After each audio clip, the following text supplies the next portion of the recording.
할렐루야. 우리는 계속해서 할렐루야 시를 하고 있죠. 146편도 할렐루야로 시작했다가 할렐루야로 끝나서 할렐루야 시라는 별명을 가지고 있다고 했죠. 147편도 마찬가지로 할렐루야로 시작을 해서 할렐루야로 끝나기 때문에 할렐루야 시다. 오늘 우리가 읽은 148편도 할렐루야로 시작을 했다가 할렐루야로 끝나서 할렐루야 시다 이렇게 말하는데, 참 교회에서는 할렐루야라는 단어를 많이 씁니다. 방금도 우리가 구호 외치면서 제가 할렐루야 그러니까 여러분들은 아멘 그리고 화답을 하고 있는데, 할렐루야라는 뜻이 여호와를 찬양하라 이런 뜻을 가지고 있는 거 다들 아실 건데, 그런데 이 원래의 이 원어의 그 뜻 가운데 우리가 잊지 말아야 될 부분이 있습니다. 그냥 단순하게 찬양하라, 여호와를 찬양하라라는 단어뿐만이 아니라 이 할렐루야의 할랄이라고 하는 단어가 찬양하다라는 뜻만 있는 것이 아니라 원래 뜻을 볼 것 같으면 명백해지다라는 뜻을 가지고 있어요. 빛나다, 명백해지다. 즉 다른 대상보다 뛰어남으로 인해서 눈에 명백히 드러남을 가리키는 것이고요. 더 나아가 이것을 자랑한다, 신성한다 이런 행위까지 다 포함하는 것이 바로 할렐이라는 단어의 원어의 어떤 본질적인 뜻이 있다는 것입니다. 그래서 여러분들도 많이 들어봤겠지만 우리가 여호와를 찬양하자, 할렐루야 하자 이런 뜻은 그냥 입술로 노래로만 여호와를 찬양하는 것이 아니라 이제 자랑하는 거죠. 친송한다는 뜻을 가지고 있다고 했죠. 그래서 제가 화면에 이렇게 띄워드리는 것처럼 이제 하나님의 역사하심을 명백히 이것을 인식하는 거예요. 하나님께서 눈에 보이진 않지만 하나님의 그 창조의 능력, 하나님의 역사하심 이런 것들을 우리가 먼저 인식하고 그것을 다른 사람 앞에 자랑하는 겁니다. 드러내는 거예요. 다시 말해서 나의 입술로 노래로만 찬양하는 것이 아니라 나의 행동, 나의 삶을 통해서 하나님을 자랑하는 것, 하나님을 높여드리는 것, 다른 사람에게 하나님을 나타내는 것, 할렐루야. 이것이 찬송의 본질적인 뜻이라는 것이죠. 그래서 우리는 시편 말씀을 통해서 이 찬양의 대상은 결코 사람이 아니라는 겁니다. 인간 그 누구도 이 찬양의 대상이 될 수가 없어요. 오직 찬양의 대상은 누구라고요? 여호와 하나님이라는 것입니다. 그래서 오늘 본문에도 보시면 여호와를 찬양하며 그를 찬양하며 찬양하라, 찬양해야 된다, 찬양한다 라고 하는 단어 앞에는 항상 목적어 누가 들어있어요? 여호와를 그를 하는 바로 하나님이 찬양의 대상인 것을 이렇게 강조하고 있다는 것이죠. 근데 오늘 본문에 뭐 그런 내용들이 나와 있지 않지만 왜 찬양에는요 능력이 있습니다. 특히 다윗이 그랬습니다. 다윗이 아는 시편을 이렇게 기록하게 되면서 다윗이 누누이 아주 찬양하라, 할렐루야를 강조하는 이유 중에 하나가 무엇이냐면 찬송 중에 하나님의 능력이 나타납니다. 찬송 중에 하나님의 기적들이 나타납니다. 믿으십니까? 다윗이 이제 사울 앞에서 찬양을 부를 때 사울 속에 있었던 악신이 떠나갔다는 거 아시죠? 그렇듯 하나님을 찬양하는 그 노래지만 그 노래뿐만이 아니라 여호와를 높여드리는 그런 삶 속에는요, 하나님의 기적과 능력들이 나타난다는 것을 믿으시기 바랍니다. 저도 지금까지 목회를 해보면서 참으로 많은 하나님의 기적들을 체험했는데, 특별히 찬양 속에 하나님의 기적을 체험한 적이 있어요. 제가 전도사 시절 때인데 저희 아버님께서 당뇨 때문에 저 당뇨가 이게 지속되면서 그만 쓰러지시고 말았습니다.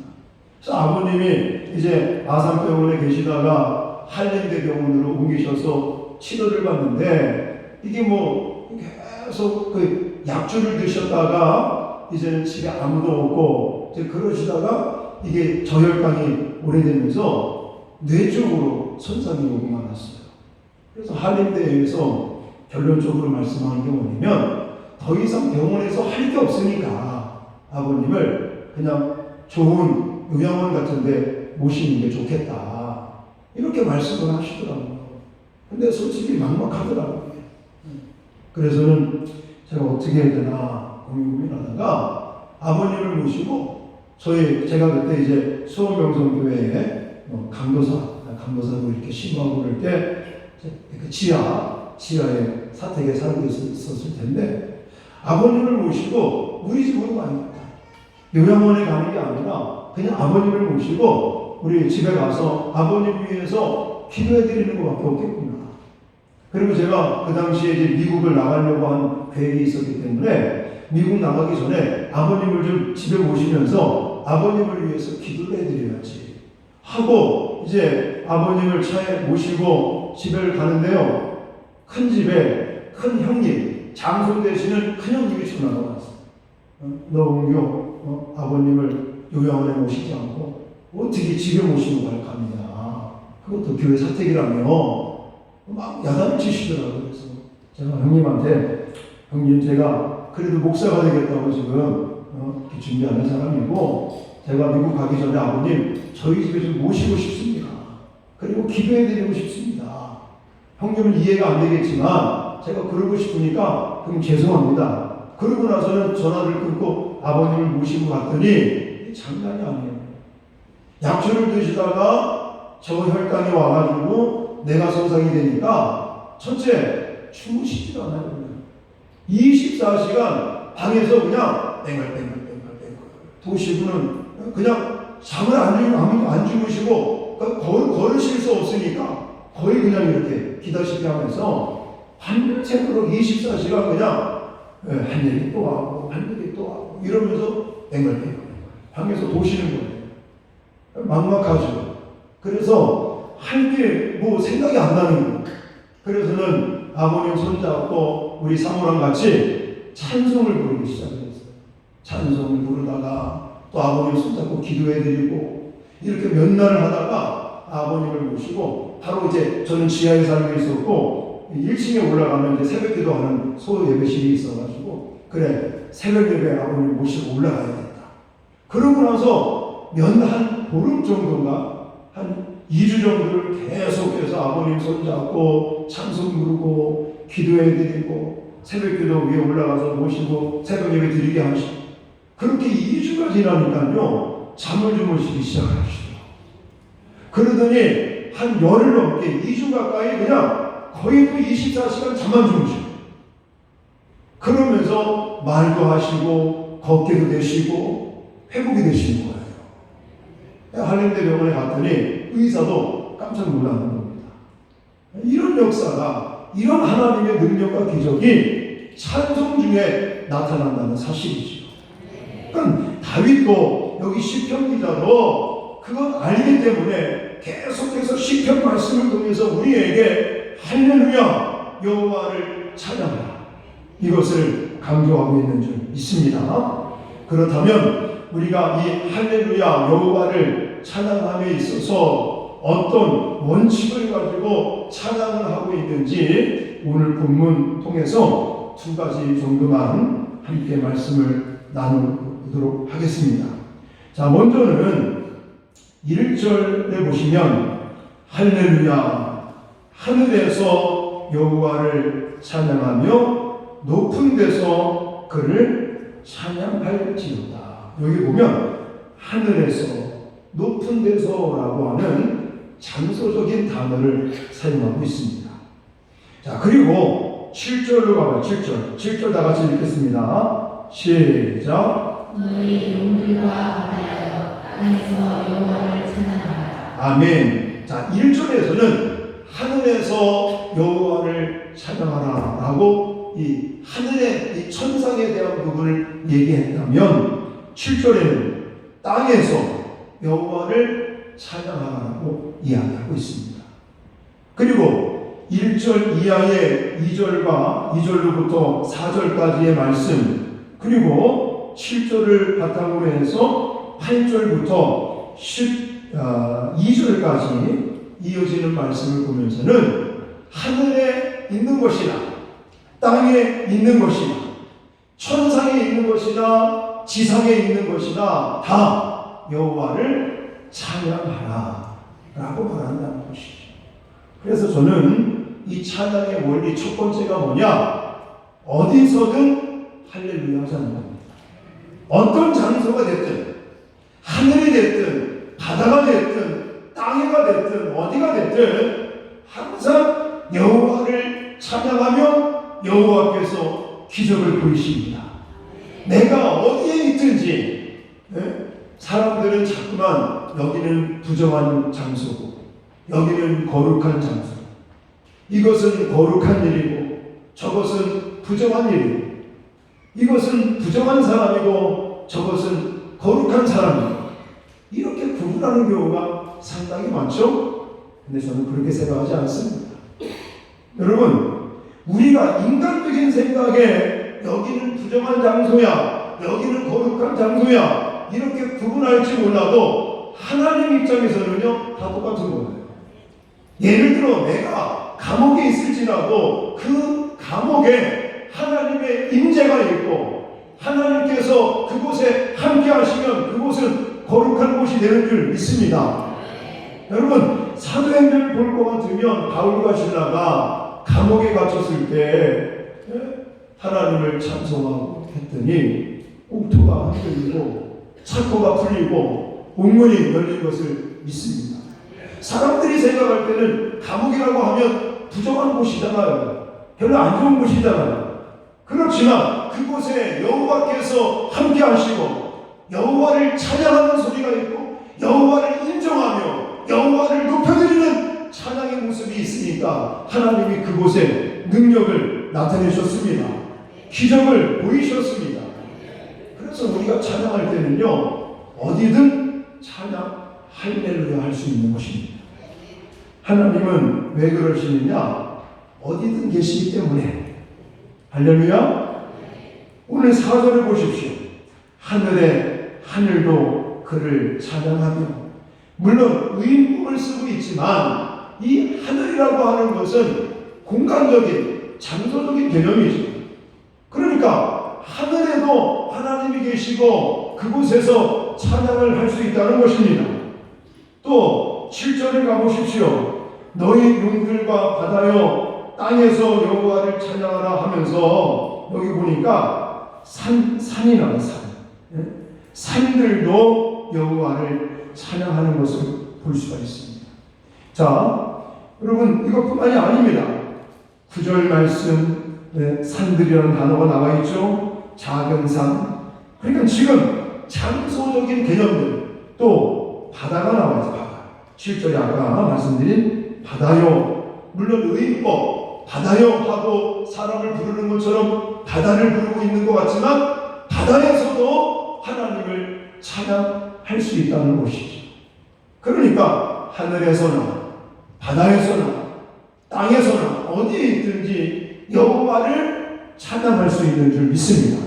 아니, 어떤 장소에 있든지 여호와를 찬양하면 하나님의 능력이 나타나는 줄 믿습니다.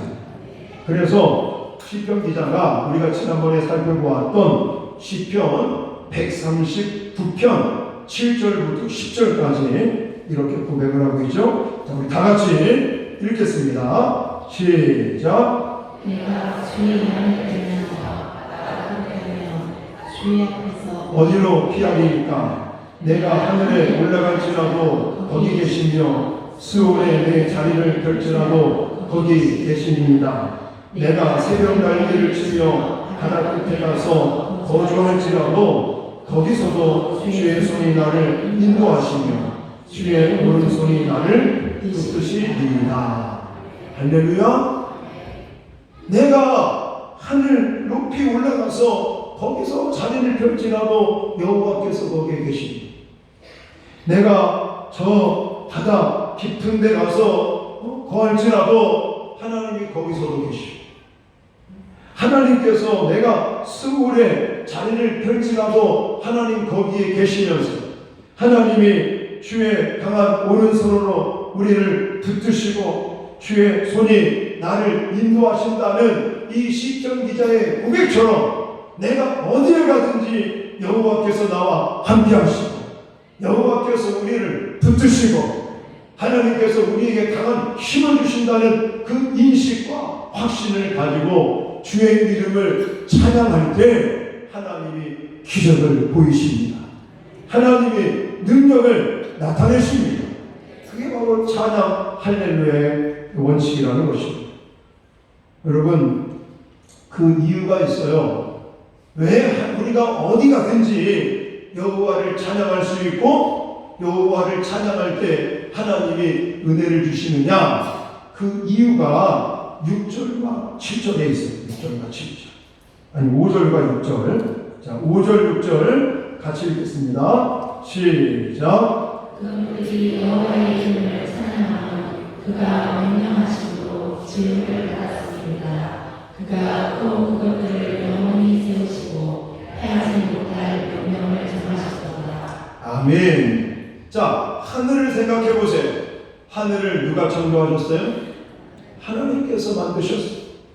하나님이 거기도 거하시고 하나님이 그 하늘을 보존하시고 하나님이 그 하늘을 통해서 일을 하시고 하나님이 역사하시는 그 장소이기 때문에 그곳에서도 여호와를 찬양할 수 있고 여호와를 찬양해야 할 줄 믿습니다.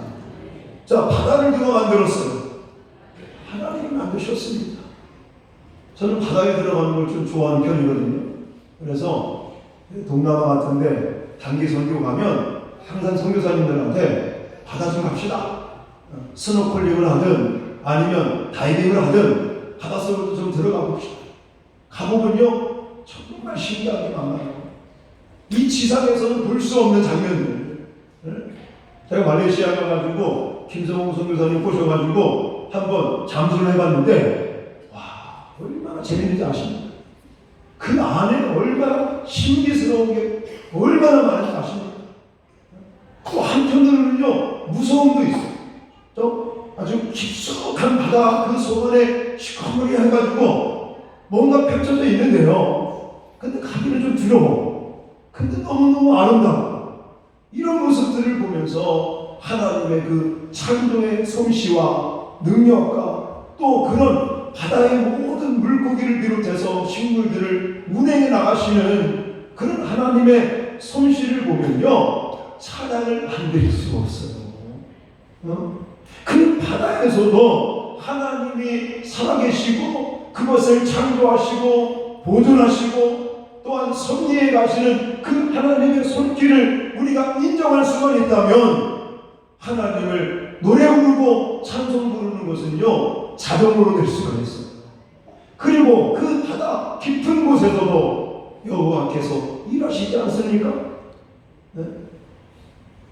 하나님께서 정말 물고기 뱃속에서 기도하는 요나까지도 하나님이 살리시고 은혜를 베푸시지 않습니까? 어디에 있든지 여호와께서 그것도 하나님이 창조하셨고 그곳에서도 하나님이 일하고 계시기 때문에 우리는 어디서든지 여호와를 노래하고 찬양하는 할렐루야의 삶을 살아야 될 줄 믿습니다.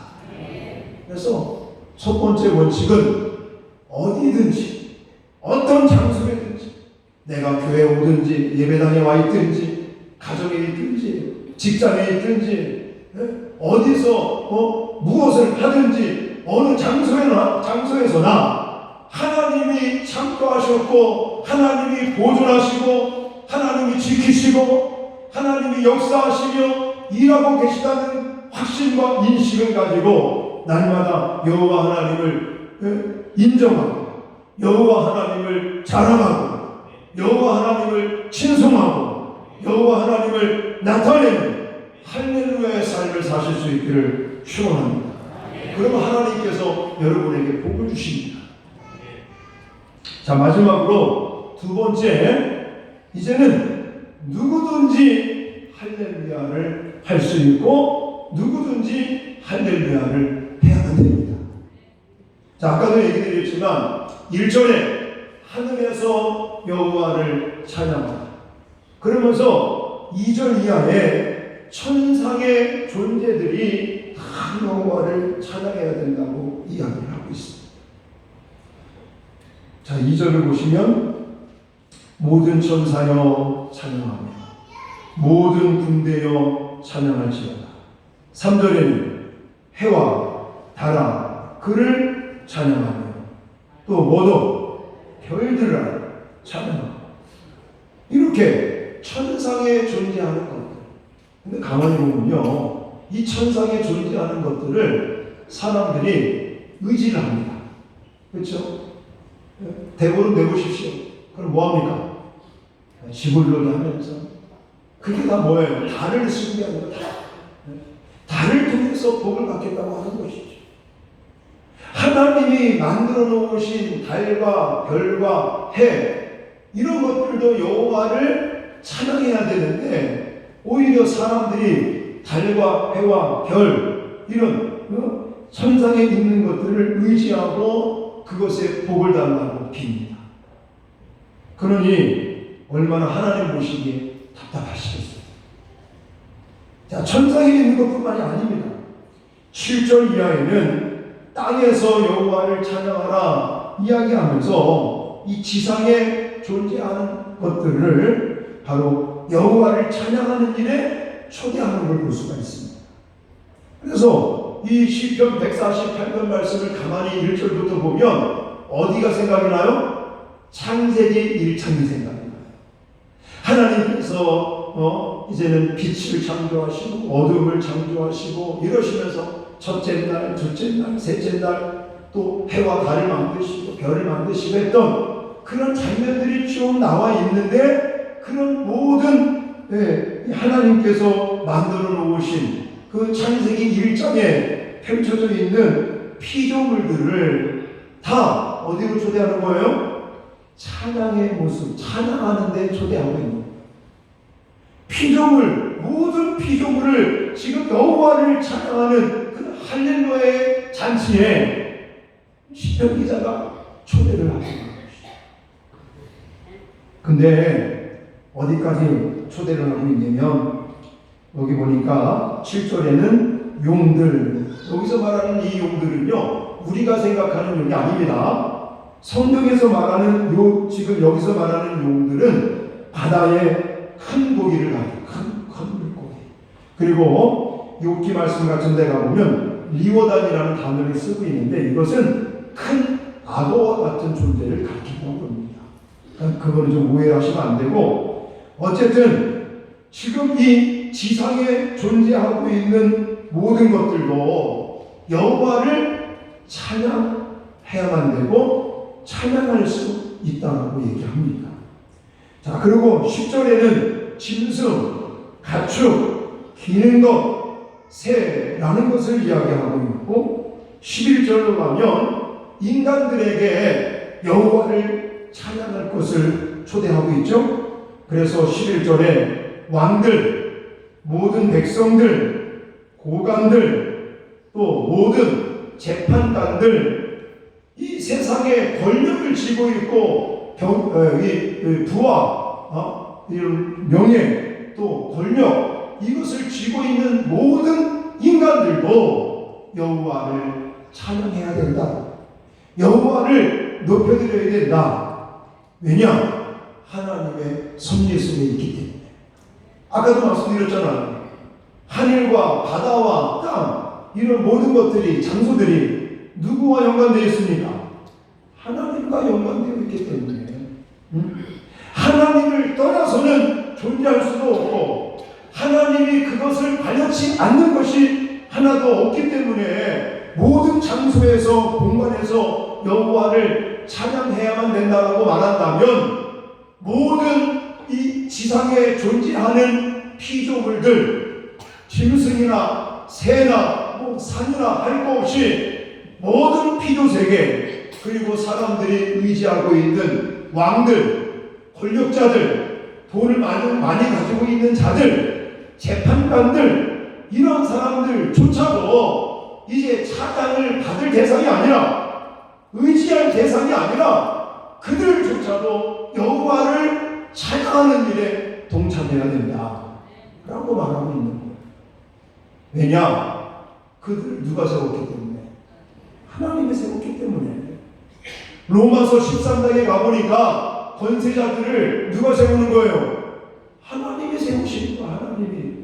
지네들이 선거운동 잘했다고 국회의원 되고 대통령 되고 그런 자십니까? 아니에요. 하나님이 그들을 사용하시기 위해서 하나님이 그들에게 권세를, 권력을 주신 것 뿐이죠. 그래서 그 권세를 가지고 있는 사람들도 사람들에게 높임을 받아야 될 대상이 아니라, 친송을 받아야 될 대상이 아니라, 그들 또한 하나님 앞에 친송하며 예배드리고 찬양하는 할렐루야를 해야만 되는 존재인 것을 믿습니다. 그러면서 12절에는 누구까지 이야기를 하고 있느냐? 총각과 처녀와 노인과 아이들아 여호와의 이름을 찬양할지어다 라고 말하고 있죠. 이것은 남녀노소를 막론하고 누구든지 지위, 고하를 상관하지 말고 모든 인간들은 여호와를 높이고 여호와를 찬양하는 할렐루야의 삶을 살아야만 되고, 그렇게 살 때 하나님께 복을 받고 은혜를 받게 되는 것을 믿으시기 바랍니다. 이렇듯 모든 피조물들이 여호와 하나님을 찬양해야 되는 이유를 13절에 또 이야기하고 있어요. 13절을 같이 읽겠습니다. 시작. 여호와의 이름을 찬양하시라. 그의 이름이 홀로 높으시며 그의 영광이 땅과 하늘 위에 뛰어나시리로다. 아멘. 이 말씀도 그거죠.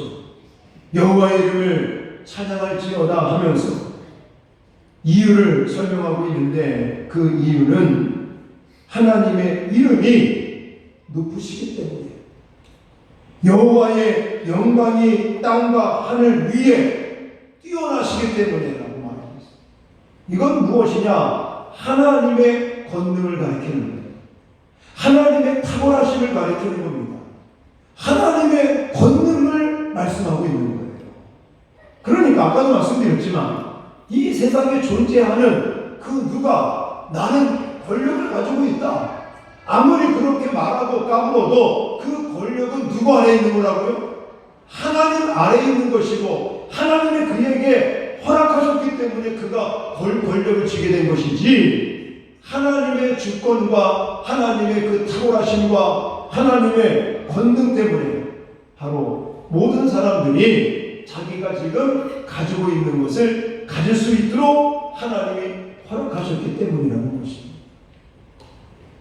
자, 지금까지 말씀을 쭉 드린 바로는 장소, 어디에서나 이 장소적인 것도 결국 하나님께서 창조하셨고, 하나님께서 보존하고 계시고, 하나님께서 운영해 나가고 계시고, 하나님께서 그것에 관여하고 계시고, 그리고 하나님의 간섭이 없이는 존재할 수 없기 때문에 우리는 여호와를 어디에서나 찬송하고 친송하며 할렐루야 하는 삶을 살아야 될 줄 믿습니다.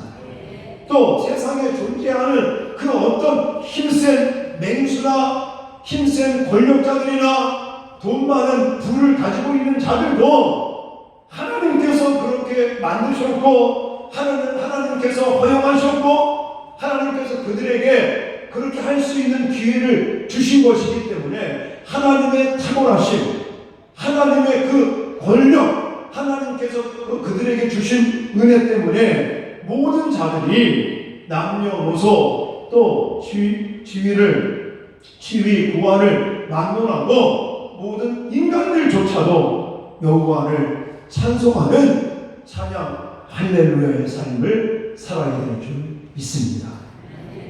자, 그런데요, 이런 하나님께서 더 관심을 갖는 사람들이 있어요. 하나님께서 더 아끼시는 분들이 있어요. 그게 누구냐? 14절에 나와 있어요. 14절 같이 읽겠습니다. 시작. 그가 그의 백성의 뿔을 놓으셨으니 그는 모든 성도 곧 그를 가까이 하는 백성 이스라엘 자손의 찬양받을 것이다. 할렐루야. 아멘. 자, 장소적인 찬양, 또 이 어떤 그 찬양을 해야 될 대상. 근데 맨 마지막에는 백성이라는 단어를 쓰고 있어요.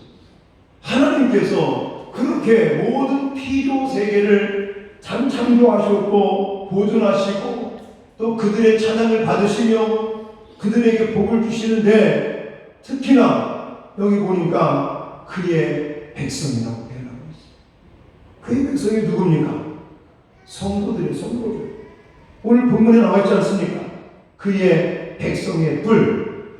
그는 모든 성도 곧 그를 가까이 하는 백성 이스라엘 자손이라고 설명하고 있어요. 하나님을 가까이 하고 여호와를 경외하며 믿음으로 살려고 하는 이 하나님의 백성들의 뿔을 높이신다. 할렐루야. 하나님의 관심사가 이겁니다. 근데 뿔이라고 하는 개념이 무엇을 가리키냐면 힘을 가리키는 힘. 뿔이라고 하는 힘. 능력을 가리키는 겁니다. 하나님께서 하나님의 백성들에게 힘을 주시고 능력을 주신다는 것이죠. 할렐루야. 그렇기 때문에 하나님의 백성들이 여호와를 찬송하는 것은 마땅하다는 거예요. 그래서 여기 보면 뿔은 힘과 영광을 뜻하고 있는데 하나님의 백성에게 힘과 능력을 주시고 승리와 건재함과 형통함을 제공하시는 하나님이시기 때문에 여호와의 백성들이 하나님을 찬송하고 여호와를 칭송하며 할렐루야 하는 삶은 마땅한 줄 믿습니다. 그래서 누구든지 모든 사람들이 모든 존재들이 모든 피조 세계들이 결국은 하나님을 찬양하는 할렐루야의 삶을 살아야 된다는 것입니다. 사랑하는 성도 여러분, 하나님을 향한 찬양, 이 할렐루야는 그분의 살아계심과 그분의 창조의 능력, 또 그분의 통치하심, 그것을 해낼 수 있는 그분의 지혜와 능력, 그리고 오늘도 눈에 보이지 않지만 살아서 역사하시는 하나님의 경륜과 섭리, 그 모든 하나님의 성품들, 이런 것들을 인정하는 데서 출발한다고 하는 것입니다. 눈에 보이지 않지만 지금도 하나님이 하늘에도 계시고 땅에도 계시고 바다에도 계시고, 할렐루야. 믿지 않는 사람들은 자기네들이 잘나서 그렇게 되는 것처럼 착각에 빠져 있지만 하나님께서 허용하시니까, 하나님이 허락하시니까 그들이 높은 지위에도 올라가고 권력도 지게 되고 부도 앉게 되는 것이고, 그래서 성경에 보니까 남녀노소 또한 지위 고하를 막론하고 모든 사람들은 누구든지 할렐루야의 삶을 살아야 되고 그렇게 살 때 하나님의 복을 받게 되는 줄 믿습니다.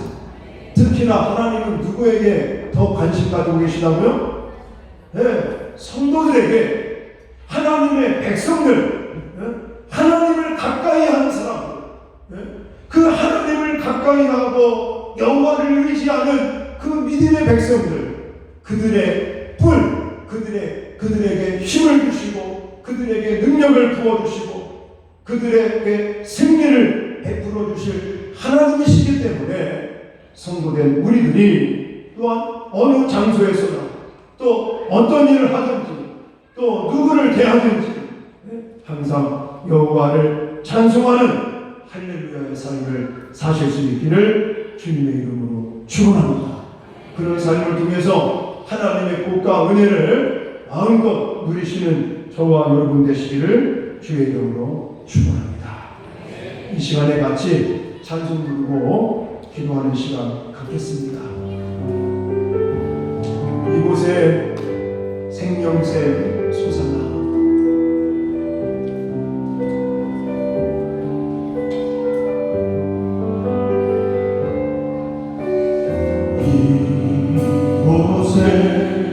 생명샘 솟아나 눈물 곧장 지나갈 때에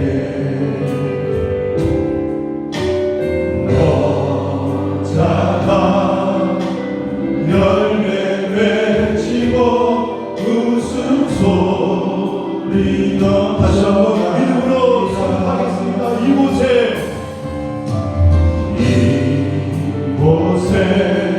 생명샘 솟아나 눈물 곧장 지나갈 때에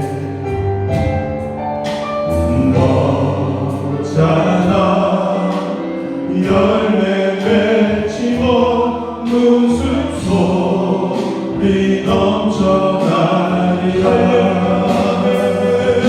꽃들도 구름도 바람도 넓은 바다도 찬양하라 찬양하라 예수를. 하늘을 울리며 노래해 나의 영혼아 은혜의 주 은혜의 주 은혜의 주.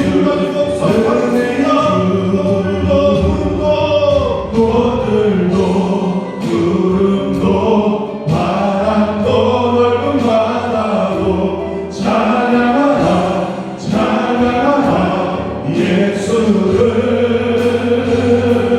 하늘을 울리며 노래해 나의 영혼아 은혜의 주 은혜의 주 은혜의 주. 이 시간 마음을 모아서 함께 말씀을 다시 한번 가슴에 새기면서 결단하며 기도할 때 오늘 144편의 말씀을 통하여 하늘에서 여호와를 찬양하고 땅에서도 여호와를 찬양하고 또한 천상에 있는 것이나 또 지상에 존재하는 것들이나 피조세계들